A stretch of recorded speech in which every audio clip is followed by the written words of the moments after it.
الحمدللہ والصلاة والسلام علی رسول اللہ وعلی آلہ واصحابہ ومن والاه اما بعد۔ معزز سامعین کرام، اللہ رب العالمین نے قرآن کریم کو صرف اور صرف پڑھنے یا یاد کرنے کے لیے نہیں بلکہ قرآن کریم کے آیات پر غور و فکر کرنے کے لیے بھی نازل فرمایا ہے۔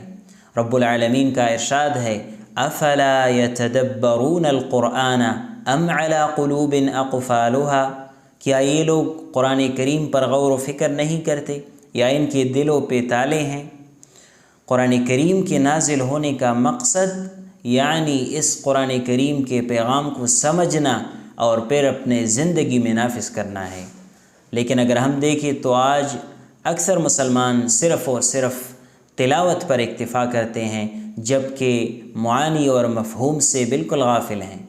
اگر ہم قرآن کریم کو صحیح طریقے کے ساتھ غور و فکر کر کے پڑھیں گے تو ہمارے ایمان میں بھی اضافہ ہوگا، ہمارے اعمال درست ہوں گے اور ہمارے دلوں کو سکون ملے گا۔ لیکن اگر ہم قرآن کریم کے الفاظ پڑھنے پر اکتفا کریں گے تو شاید یہی کتاب قیامت کے دن ہماری شکایت کرے۔